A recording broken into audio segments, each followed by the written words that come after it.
Hi, my name is Nanette Patino, and I am sharing my reflection of Task 7's video.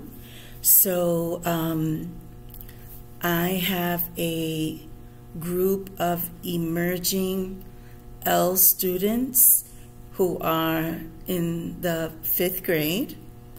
They are emerging, but they are emerging on different levels. Some have more experience and exposure to English than others, and I have some newcomers. And so this is what you are going to see and what I'm thinking about. So, okay, so this video lesson shows the end of a unit, so it's like an assessment, if you will. The actual work that I'm doing is from the EL Achieve program that is being implemented for the first time in my district, and I am the ESL interventionist at one of the elementary schools in Little Rock School District. So at this point, we have had several weeks of lessons reviewing the focus of the lesson, and so our objective was for the students to be able to listen to instructions, follow them, and to do it in a fun way. So it's interactive, but it is one part of the assessment that the program, that I'm required to do in the program. And so perhaps what I'm going to say is maybe a little bit out of order, but I'm taking notes as I actually saw the video more than one time, obviously, right? So one of the things that I use for my L students is the wait time. So in the video, there is a large part where the students are working. I do allow them to have some productive struggle where they're talking in groups, they're organizing groups, but they actually have to come up with some work on their own.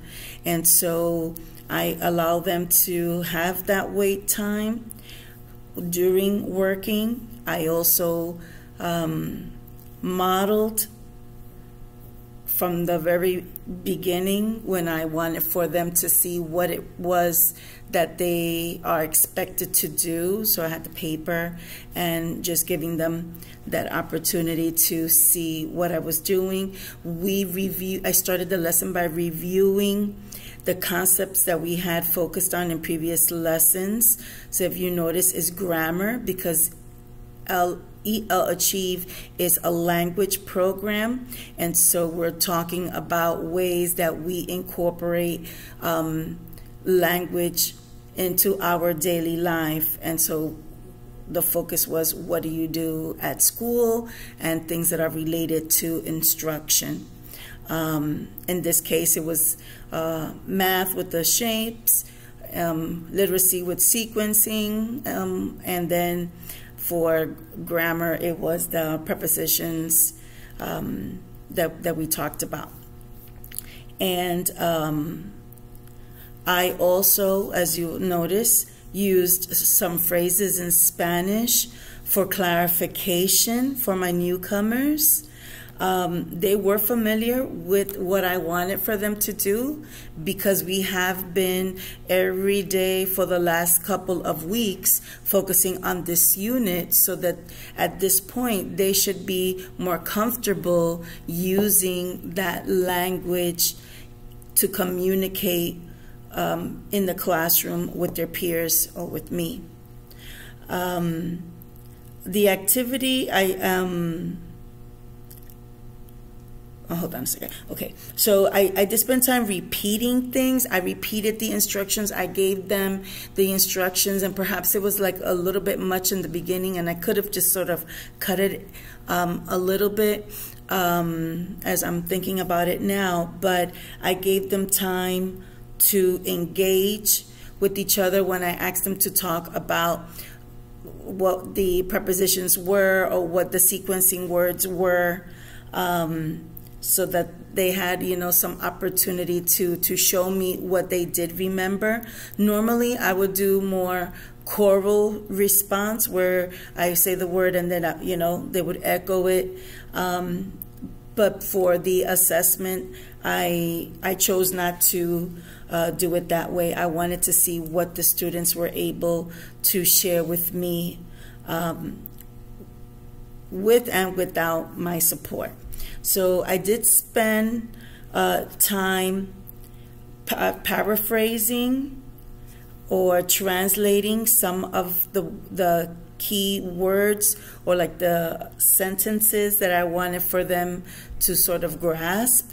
Some of them, they didn't know maybe what a shape name was, and so then I gave it to them. I used the example like size for one of the students.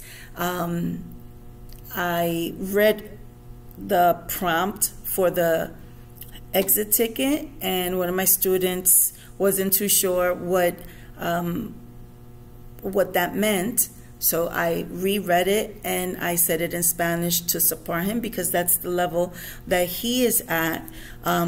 And by repeating it, the students that were around him, they also were able to sort of like have a deeper understanding of what the expectation was.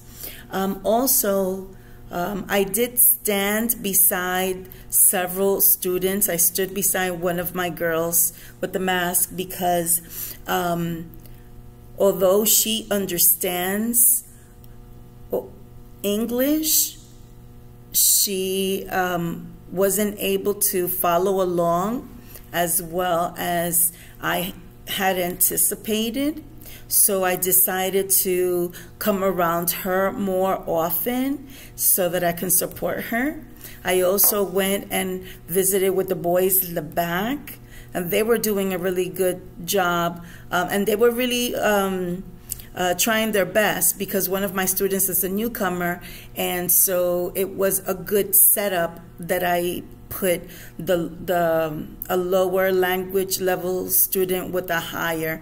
I did that with the other two partner groups in the front table, and that organization it helped me, and I think that it was successful with the kids as well.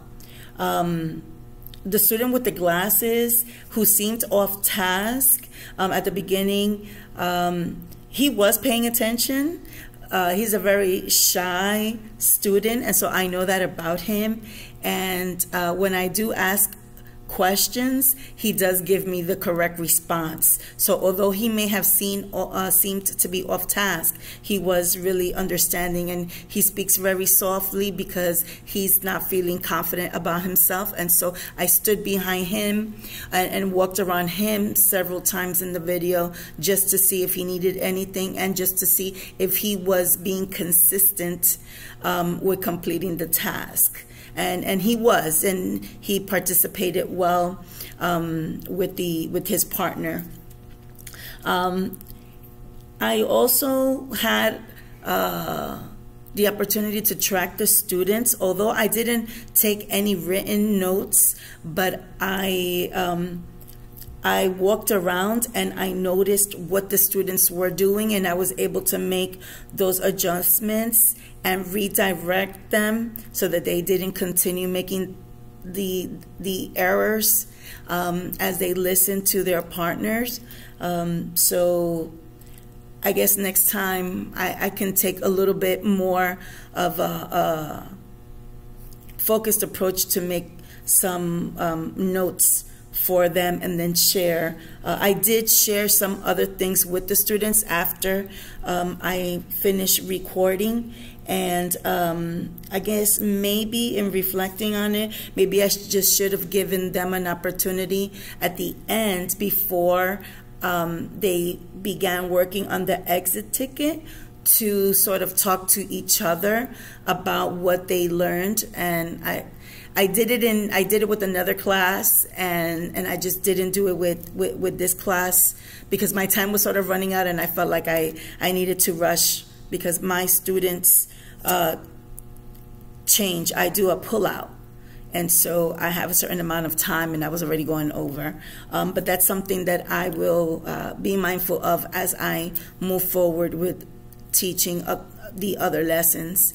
And so what I would do for next steps would be having those conversations with the students about what they learned prior to writing on the exit ticket. And the prompts that I used, they were also scaffolded. I used a sort of simple example of a prompt, sort of like a yes and no and a why, and then the second question was a little bit deeper, and I let the students choose which response they wanted based on the fact that I know some of the students would not be able to respond with a deeper kind of understanding, or maybe they needed the word. So what I did, because I made a decision, I had to adjust that monitor there because I thought that they would be able to look at the ticket and then write according to the language that I placed. When I saw that one of my students was unable to do that, then I went and I wrote out the sentence phrase to support them in their writing prompt. So that's something that I would do a little bit differently in the future. And so I know that this is my task 7. I think the video went well. I think the lesson went well. The kids knew what it was that the objective was, what the expectations were. The group is a small group. There was a student that was missing, but all in all, I think that I tried to focus on the areas that I put my goals for. And so I think that I was able to include those goals. And so when I'm looking at the elements, my focus sort of is in the content area, how I delivered the content, and allowing the students to practice the content, which is practice their language in English, and to develop those skills that they need to be successful in academic settings, not only in social. So I hope that's good, and I know that the students, they enjoyed it. They liked being videotaped, and I think that they were very understanding of what the task was.